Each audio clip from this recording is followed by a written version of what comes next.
Et j'aimerais honorer Dieu parce que Dieu m'a fait cette grâce-là. Et je bénis Dieu pour la présence de mon épouse. Amen. Bienvenue à Seb. Et tu as ta place parmi nous.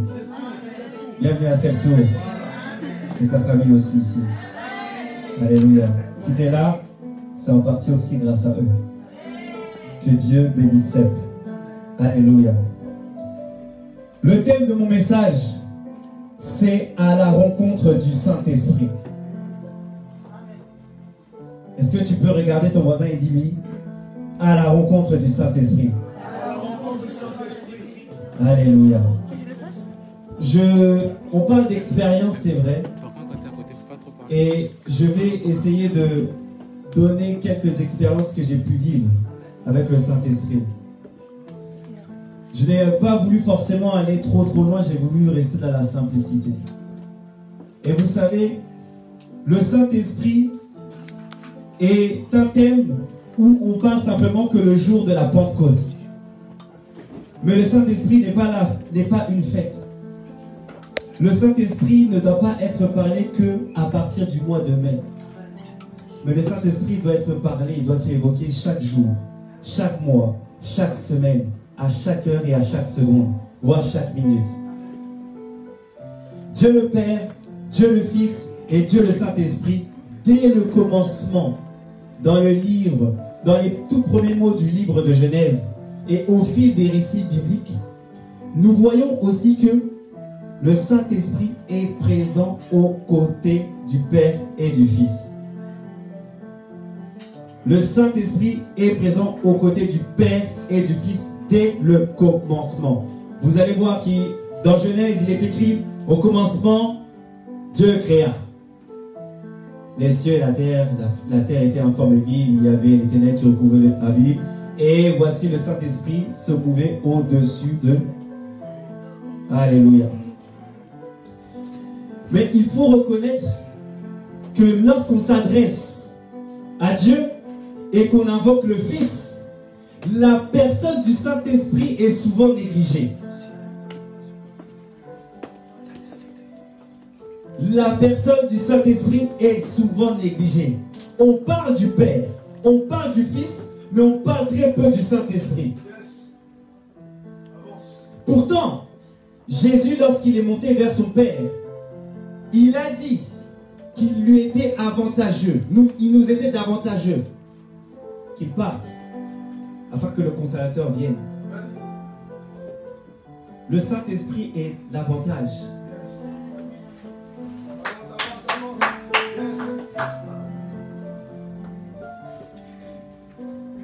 Et lorsque Jésus nous a dit que c'était un avantage, il a dit aussi que c'était une bénédiction immense pour eux, mais pour nous. Jésus est l'Emmanuel. Son nom est Emmanuel. Son nom signifie Dieu est avec nous. Dieu parmi nous. Dieu ou Dieu habitant au milieu de nous. Ce nom est un nom incroyable, mais c'est en même temps une promesse incroyable. Ce nom veut dire que Jésus est avec toi, peu importe les saisons par lesquelles tu traverses. Alléluia. Ce nom veut dire que Jésus est avec toi à chaque instant. N'a-t-il pas dit que je serai avec vous tous les jours de votre vie jusqu'à la fin du monde? Ce nom veut dire que lorsque tu es dans le conflit, il est avec toi pour être ta paix. Ce nom veut dire que lorsque tu es dans la faiblesse, il est avec toi pour être ta force. Ce nom veut dire que lorsque tu es dans le désespoir, il est avec toi pour être ton espérance.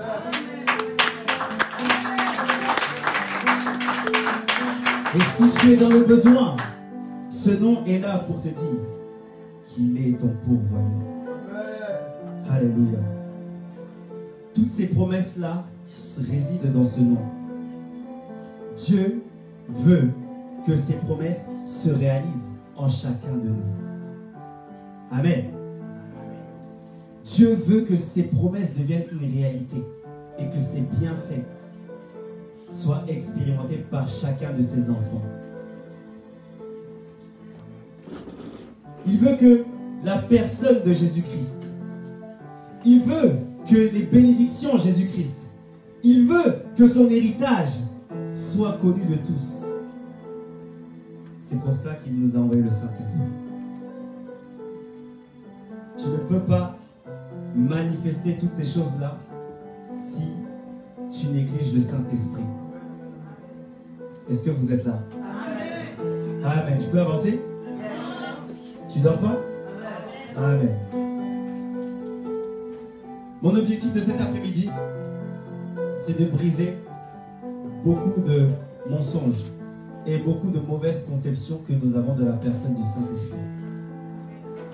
Beaucoup disent, je connais Dieu. Beaucoup disent, je expérimente Dieu. Beaucoup disent, veulent une expérience avec Dieu, mais ils ne veulent pas connaître Dieu. Beaucoup prétendent marcher avec Dieu sans le connaître. Beaucoup prêchent, chantent, font des aumônes sans même connaître le Dieu qui les a appelés. Prenons un exemple, Jonas.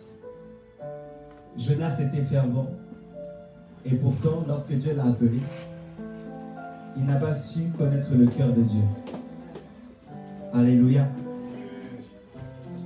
Nous allons prendre la parole dans Romains 8, 9. Je vais lire pour vous. Pour vous, vous ne vivez pas selon la chair, mais selon l'esprit. Si du moins l'esprit de Dieu habite en vous, si quelqu'un n'a pas l'esprit de Christ, il ne lui appartient pas. Alléluia. Un des mensonges et une des mauvaises conceptions que nous avons tendance à croire, c'est que l'Esprit Saint n'est pas Dieu. Beaucoup, lorsqu'on parle de Dieu, voient directement le Père et le Fils, mais ne voient pas que le Saint-Esprit est aussi Dieu. Je vais vous donner une image. Genèse, il est écrit « Faisons l'homme à notre image ».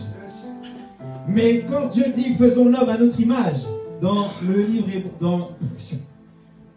au niveau de l'écriture hébraïque, c'est Elohim, qui signifie Dieu au pluriel. Ça ne veut pas dire qu'il y a plusieurs dieux. Ça veut dire tout simplement que Dieu est Dieu, mais Dieu est pluriel. Et quand Dieu dit « Faisons l'homme à notre image », Dieu a fait Steve à son image.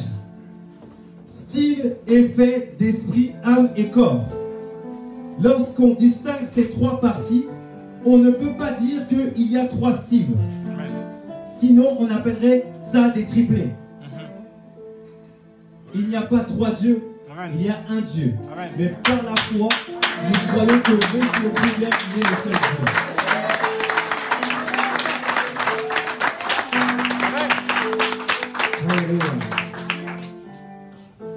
Les gens ne comprennent pas qu'en rejetant le Saint-Esprit, on rejette Jésus.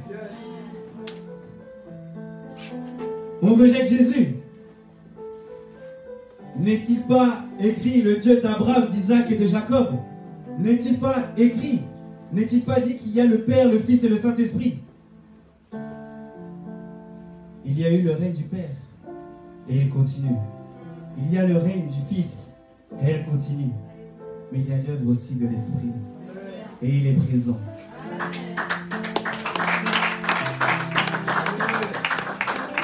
Il est écrit dans Jean 14, 25, 26. Je vous ai dit cela pendant que je suis encore avec vous. Mais le défenseur, l'Esprit Saint que le Père enverra en mon nom, vous enseignera toutes choses et vous rappellera tout ce que je vous ai dit. Il te faut savoir que c'est le Père et le Fils qui a envoyé le Saint-Esprit. C'est le Père et le Fils qui ont envoyé le Saint-Esprit.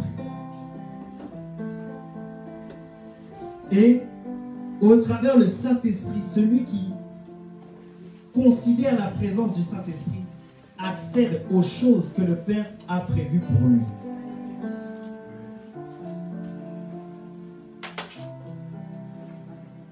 Tout comme Jésus est la porte qui mène au Père, et bien sûr, il n'y a pas d'autre porte à part Jésus. L'Esprit Saint est l'Esprit de Jésus. Le Saint-Esprit, c'est l'Esprit de Jésus. Jésus disait, je suis le chemin, la vérité et la vie. Nul ne va au Père sans passer par moi. Le chemin a un don, il s'appelle Jésus. C'est la porte. On est dans le tabernacle, dans le lieu très saint. Nous avons la vérité. C'est aussi, la vérité a comme nom Jésus. Et ensuite, là, nous parvenons dans le lieu saint, très saint, qui est la vie, qui est le Père. Le Saint-Esprit est celui qui te conduit sur le chemin qui s'appelle Jésus. Il te révèle la vérité qui a pour nom Jésus. Et il te révèle la vie qui est Jésus. Le Saint-Esprit est beaucoup méprisé dans nos églises. On prend le Saint-Esprit comme si c'était de la pacotille. Nous sommes là à dire Saint-Esprit, Saint-Esprit, Saint-Esprit. Et Ésaïe disait que ce peuple m'honore de leurs lèvres et de leur bouche, mais leur cœur est éloigné de moi. Ce peuple périt par faute de connaissance. Tu ne peux pas connaître Jésus si tu ne connais pas le Saint-Esprit. Parce que c'est lui qui a été envoyé pour te révéler la personne de Jésus. Tu ne peux pas recevoir aussi, les choses que Jésus a prévues si tu ne mets pas d'eau et d'esprit. Tu ne peux pas connaître. Le Saint-Esprit n'est pas donné à tout le monde. Le Saint-Esprit est donné à ceux qui sont nés de nouveau. Et c'est grâce au Saint-Esprit que nous pouvons connaître les choses du Père. Ce n'est pas la théologie. Ce n'est pas forcément dans les livres de la religion. La religion ne demande pas avec cette, on va dire ce mot-là, cette trinité. Même si j'aime pas trop ça. Si tu veux plus de Jésus, désire plus du Saint-Esprit. Si tu veux t'approcher de Jésus, approche-toi du Saint-Esprit. Amen. Et si tu veux connaître Jésus, cherche à écouter et connaître le Saint-Esprit, parce que c'est lui qui témoigne de Jésus. Et il ne témoignera pas de lui-même, mais il témoignera de ce qu'il aura entendu. Et ce qu'il aura entendu viendra du Père. Que Dieu bénisse sa parole pour cette première partie. Alléluia.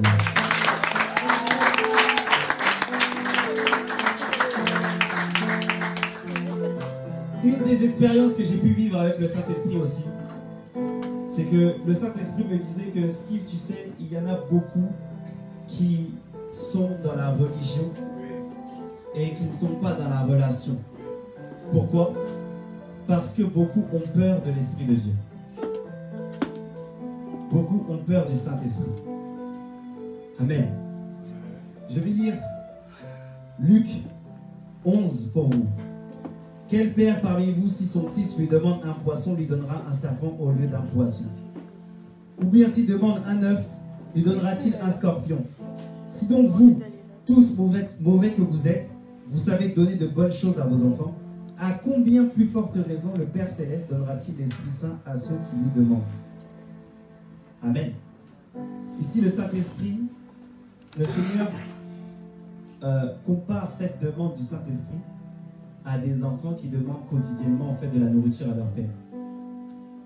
Aussi bien qu'il est important de manger pour notre corps terrestre, il est important aussi d'avoir le Saint-Esprit. Le Saint-Esprit est nécessaire et important pour notre croissance spirituelle. N'est-il pas écrit que l'homme ne vivra pas que de pain seulement, mais se nourrira de toute parole qui sort de la bouche de...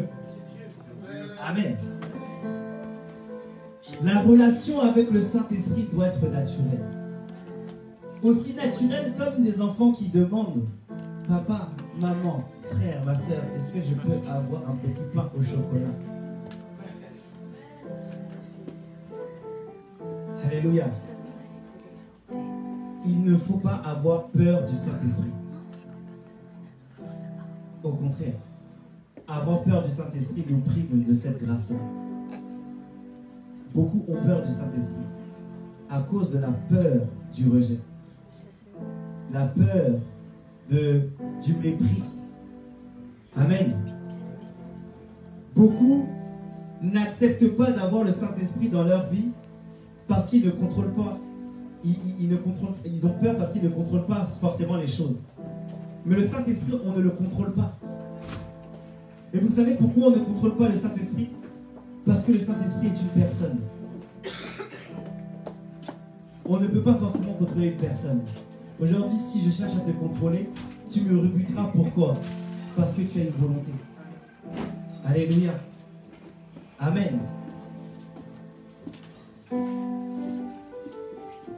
Le Saint-Esprit a une volonté qu'il exerce en accord avec le Père.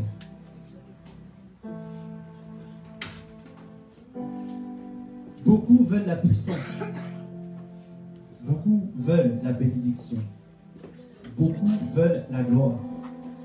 Beaucoup veulent les honneurs et les acclamations et les mérites. Mais beaucoup ne veulent pas le Dieu qui donne la puissance. Beaucoup ne veulent pas le Dieu qui donne la bénédiction. Beaucoup ne veulent pas le Dieu qui donne les dons spirituels. Beaucoup veulent utiliser ce que le Saint-Esprit a pour sa propre gloire. Mais le Saint-Esprit, excusez-moi, je vais le dire de langage familier, il ne faut pas michetonner le Saint-Esprit. Le Saint-Esprit n'est pas forcément un michetonneur. Il ne faut pas michetonner le Saint-Esprit. Le Saint-Esprit n'est pas une personne lambda. Tu ne peux pas avoir tout de lui si tu ne cherches pas à le connaître.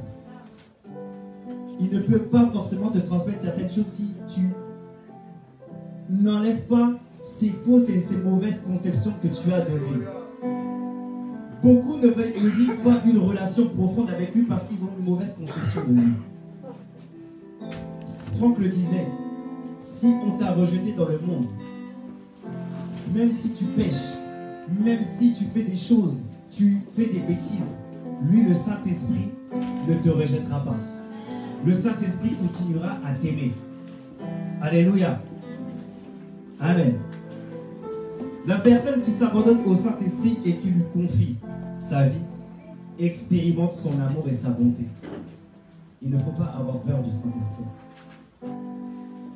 La Bible dit ceci dans Galates 5, 22. Mais le fruit de l'Esprit, c'est l'amour, la joie, la paix, la patience, la bonté, la bienveillance, la foi, la douceur et la maîtrise de soi. Église, pourquoi avons-nous peur de nous approcher du Saint-Esprit? Pourquoi avons-nous peur de lui confier notre vie? Pourquoi avons-nous peur de lui laisser prendre le contrôle? Il est notre avantage. Jésus était, mais il n'est plus, charnellement parlant. Mais il vit au travers de nous, par son Esprit Saint. Son Esprit est là pour nous conduire. Sa puissance n'est pas là forcément pour nous détruire, mais sa puissance est là pour nous construire. Alléluia. Le Saint-Esprit est là pour te fortifier et pour t'édifier. Le Saint-Esprit n'est pas un liquide. Le Saint-Esprit n'est pas une personne que tu peux mettre dans le côté et simplement lui faire appel quand tu as besoin forcément de lui, quand tu es dans les problèmes. Le Saint-Esprit veut bâtir une relation avec chacun de nous. Pour expérimenter les choses avec le Saint-Esprit, il faut être conscient de sa présence et de sa personne. Amen.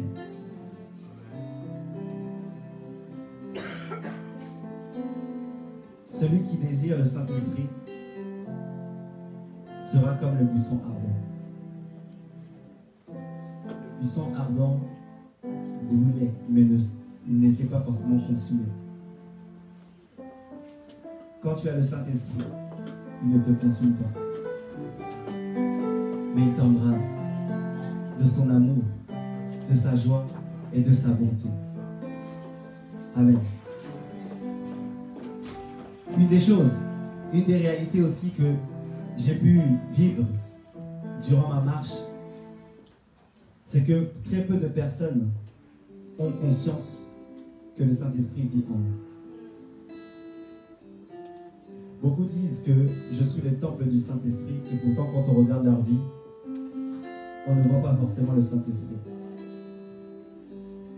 Le Saint-Esprit me disait que, tu sais Steve, il y a des fois dans ta vie, tu ne m'as pas forcément honoré.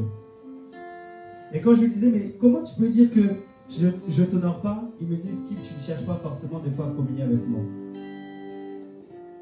Le Saint-Esprit n'est pas venu habiter en toi pour être un colocataire. C'est comme un couple. Le but d'un couple n'est pas d'être des colocataires.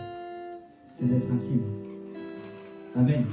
Le Saint-Esprit n'est pas de passage lorsqu'il entre dans ta vie, mais il demeure. Le Saint-Esprit ne veut pas simplement être de passage dans ta vie. Il aurait pu, le Saint-Esprit ne cherche pas forcément, il est l'esprit de paix. C'est toi qui as besoin de la paix. Lui, il n'a pas forcément besoin de paix.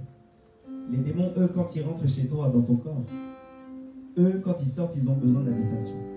Et eux, ils détruisent. Alors que le Saint-Esprit, lui, c'est pas son but. Lui, ce qu'il cherche, c'est communier avec toi. Avoir une relation sincère avec toi. Comment honorer le Saint-Esprit? Commence déjà à lui parler. Le fait que tu le méprises, le fait que tu l'ignores, ce n'est pas l'honorer. Mais quand tu commences à lui adresser la parole, c'est le début de l'honneur. Amen.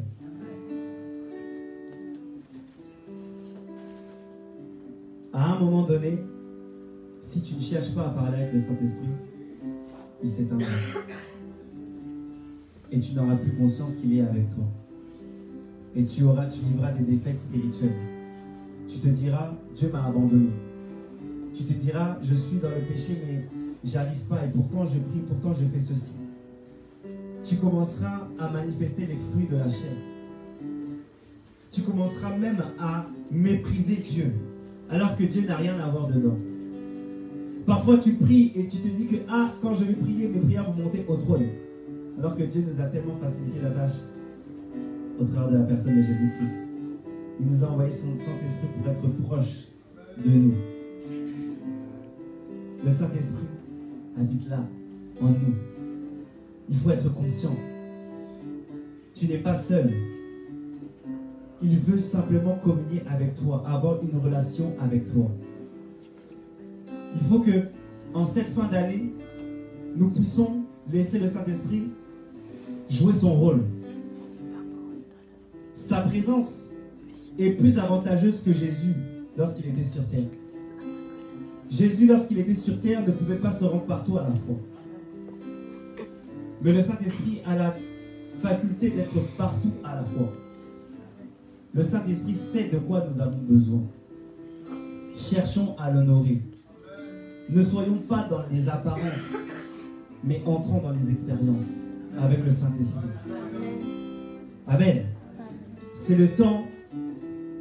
La Bible dit que ne savez-vous pas que vous êtes le temple de l'Esprit? C'est le temps d'ouvrir les portes de ton temple que tu es. D'ouvrir ton cœur au Saint-Esprit. De le laisser illuminer les yeux de ton cœur afin que tu réalises que tu as le don le plus précieux que Dieu ait pu te donner. Le Saint-Esprit. Je vais avancer encore pour être dans les temps. Une des réalités aussi que j'ai pu rencontrer, c'est que parfois le Saint-Esprit est triste. parce qu'on ne lui parle pas. Beaucoup peuvent être sauvés, beaucoup peuvent éviter beaucoup de choses s'ils parlaient avec le Saint-Esprit. Dans le livre de Ézéchiel, vous allez voir que Dieu dit à Ézéchiel, prophétise, parle à l'Esprit. Et vous allez voir que même Paul, dans Corinthiens, va exhorter le peuple à communier avec le Saint-Esprit. Jésus disait même que il viendra, il annoncera, il témoignera de moi. Si le Saint-Esprit parle, pourquoi ne cherchons pas à lui parler? Comment tu veux grandir avec Jésus? Comment tu veux connaître Jésus si tu ne cherches pas à parler au Saint-Esprit? Si tu ne cherches pas à établir cette relation de confiance avec lui?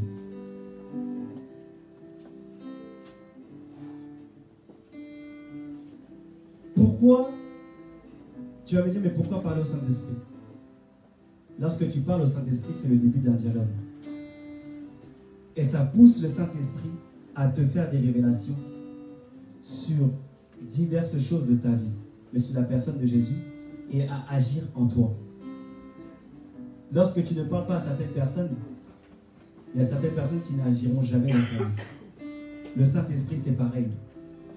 Si tu décides de ne pas lui parler, il restera dans son coin. Et il n'agira jamais. Et tu te diras, mais oui, mais toutes les promesses que Dieu donne, elles sont fausses. Elles ne sont pas vraies. Alors que si, il faut juste y croire. Et ces choses-là se croient par le moyen de la foi. C'est pas logiquement, c'est par la foi.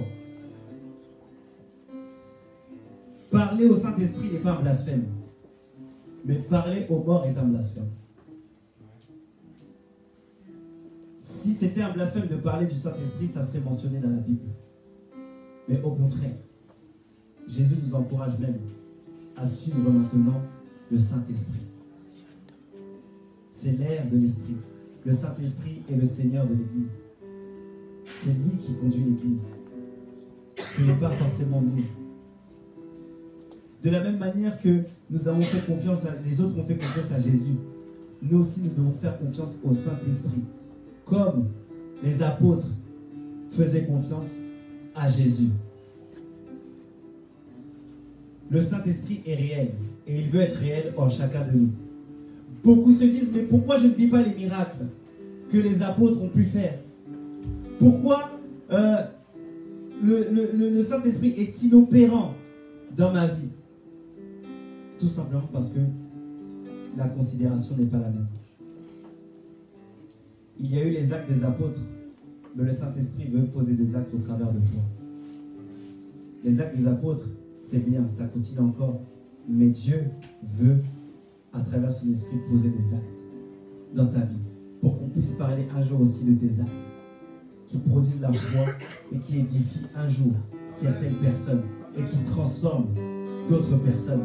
Comme toi, tu as été transformé par les actes du Saint-Esprit au travers d'autres personnes. Amen.